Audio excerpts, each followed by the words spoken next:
Dito dahil napakahirap mag-solo ngayon, naisipan kong sumali sa Team Recruit. Napakahirap nga mag-solo, tapos yung star ko back to 24 na naman.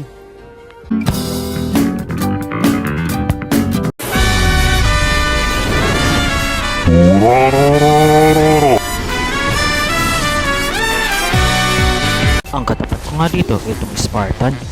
Patay ako kanina dahil pinagtulungan ako, pero dahil mag-isa ka na lang, ikaw nang mamamatay. Ura, ura, ura, ura. Tumatakbo ka pa, patay ka na. Dito mag-clear lang ako, tapos biglang pumunta dito si Minotaur. Pinagtulungan nga ako nila nito ni Spartan, nag-ultimate pa siya, pero hindi ako tinamaan, pero yun kanya ako.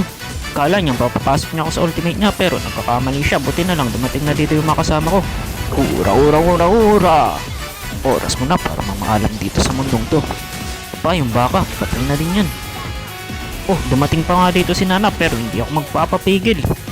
Dito nga, nalulugi na kami, pero dahil kasama niya ang chosen one na bida na kagaya ko, maniwala kayo mga kampi, kaya natin to. Ura, ura, ura, ura, ura.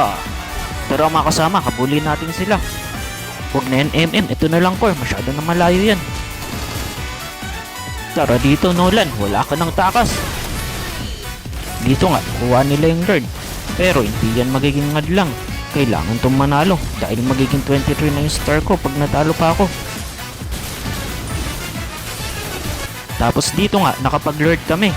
Kaya na to mga kasama, i-one way na natin to dito sa top. Takbo nga ng takbo dito si Spartan. Na-spawn pa siya ng baka.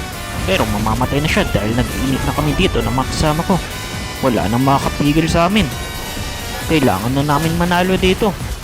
Sinasalo-salo ko na dito yung mga hit ng tower. Tara, i-push na natin to. Pero mga kasama, mukhang kaya nga talaga natin itong i-one way ngayon. Hindi nyo na kami mapipigilan mga kalaban. Kahit gano'n nyo pa kami subukan pigilan nyo yun, tatapusin na namin to. Ura, ura, ura, ura, push.